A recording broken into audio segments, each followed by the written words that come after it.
joins us with more. Chris. The case that proved a direct link of power between 18th Street and the murderous Mexican mafia. And to make their point, the feds zeroed in on a clique of 18th Streeters known as the most lucrative, the Columbia Lil Cycos. A warning, some of the pictures you will see are a little bit disturbing. For every rock of cocaine, gram of heroin, and baggie of marijuana sold on these streets in and around MacArthur Park, the Lil Cycos, a faction of the 18th Street gang, got a cut. Every drug dealer paid a tax or rent for permission to operate here on LA's West Side during the 90s. This one-time gang insider explains, you don't pay, you die. Well, when we go kill you, we're gonna send a couple of guys down there, really make a mess of you. The execution style is a really beautiful way to do it, because that sends out a message. The message was simple. 18th Lil Cycos owned this neighborhood. And federal prosecutors say shot caller Juan Romero, known as Termite, put dealers on shifts so drugs could be sold on the street 24 hours a day. Assistant U.S. Attorney Bruce Reardon. Drug dealing in the MacArthur Park area was like McDonald's. It was like McDonald's. It's busy all day. Feds say rent collectors like Juan Racinos, known as Woody, and Eduardo Panameno, called Junior, were making $8,000 to $10,000 a week. Young up-and-comers like Luis Ramirez, Little Junior, were pulling in $1,000 a week.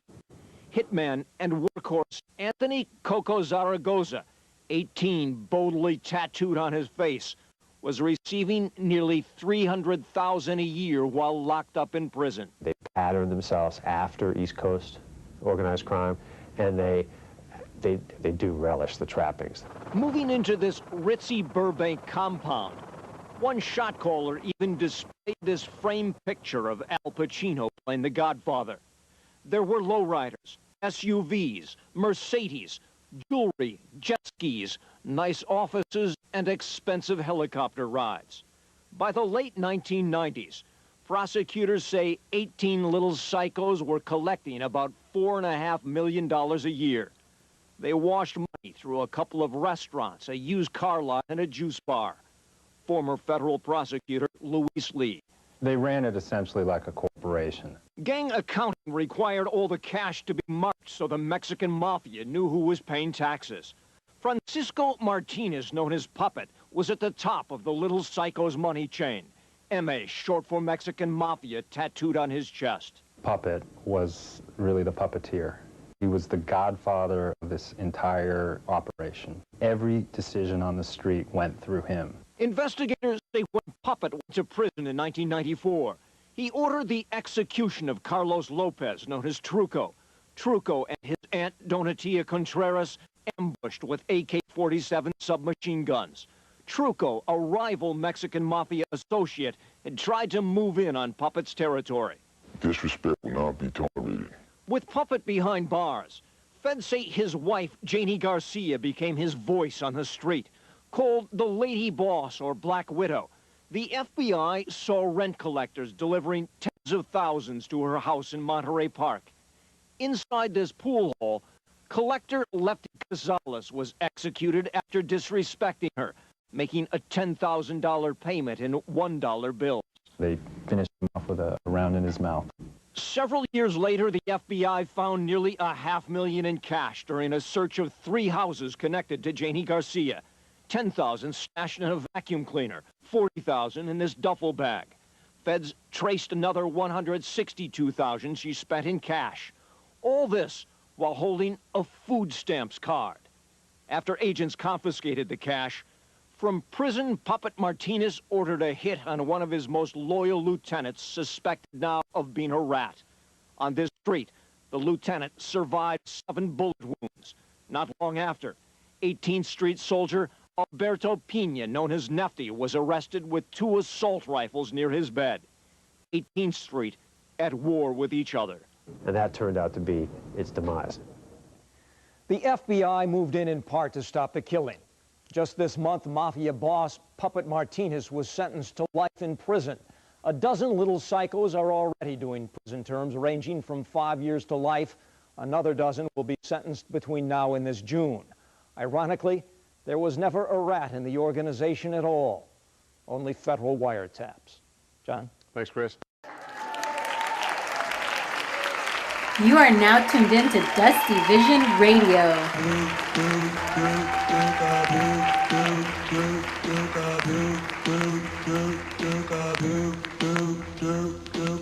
Ladies and gentlemen, the Duke of Earl. That's right, I'm excited about tonight's show. Victory Outreach is a church that I'm very familiar with. My stepfather went there after turning his life around, after gang banging, living that crazy life. And what I really like and appreciate about this church is they have a special niche. Okay. I know me talking about church, you know, it's throwing you off a little bit, Dre, but just hang in with me. I'm there.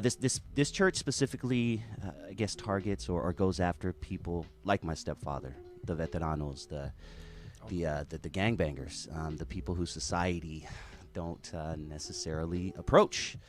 This group approaches them, and that's what I find different about them. And I have a whole history myself with them, and we're going to get into that. But on the line, I have someone very special joining us, Pastor Vince Molina from Victory Outreach. Sir. How are you, man? Yes, sir.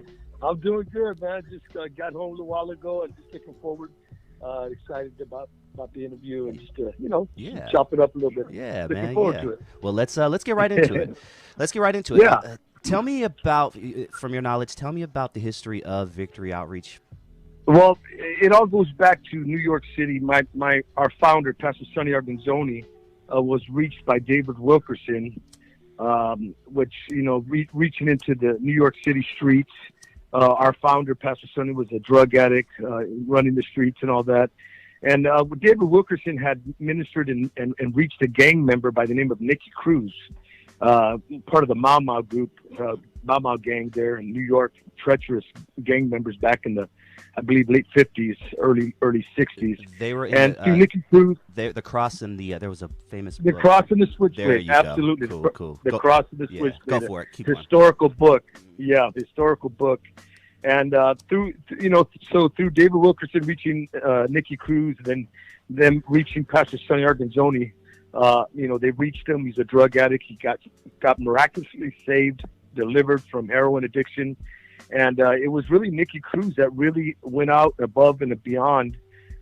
Even when Pastor Sonny was going through a real struggle in his salvation, it was Nicky Cruz that went looking for him again to make sure that he was okay. He was coming to a crossroads, serving God, but really feeling the pressure of making that decision to really serve Christ. And then it was Nicky Cruz that sought him out, looked for him, and found him again, and said, "Look, no matter how hard it gets, you got to get back up." And just it was a life-changing moment.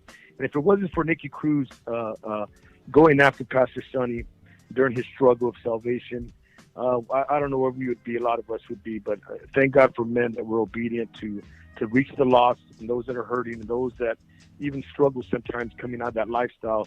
And that was what Nicky Cruz did. He really reached out and reached out to Pastor Sonny. And from there, Pastor Sonny went to L.A. and went to Bible college out there, La Puente Bible College, LABI. And from there on, he stayed out there. He met his wife, Sister Julie, and they made the West Coast their home, and that's where Victory Outreach was started, right there in Aliso Village in East LA. I believe it's still there, the projects, and started right there by reaching the gang members, the drug addict, the prostitute, the down and out, the hurting. And that all started in 1967. So here we are, well over 50 years later, still doing it. And it's just growing and growing. The ministry's growing. I'm just a one small church, part of a great body all over the world that's reaching into the streets. I love that. Let's go way back to the beginning, and then we'll end at how you ended up here. But where exactly did you grow up? Well, I grew up in San Jose, California. Well, I grew up in Santa Barbara and San Jose. My family is originally from the Santa Barbara area. My mom and dad originally from Santa Barbara. My dad was born in Carpinteria. My mom born in Santa Barbara. So, my dad migrated, if I could use that word, up to Northern California in the 40s, I believe, and late 40s, and ended up over there. Of course, my mom ended up over there too. They met. It was a kind of a crazy story, but they kind of reunited up there. both our families knew each other from Santa Barbara, but my mom and dad met again in San Jose, got married. My dad was a professional fighter, top 10 in the world. So his career he really launched out. He was really busy fighting at Madison Square Garden, New York City. What's his name? I'm a huge boxing fan. His name is Louis Molina. You can Google him, look him up. His record. He was in the Olympics in Australia in 1957, I think, 56, 57. And so he had a long career of boxing, professional fighter.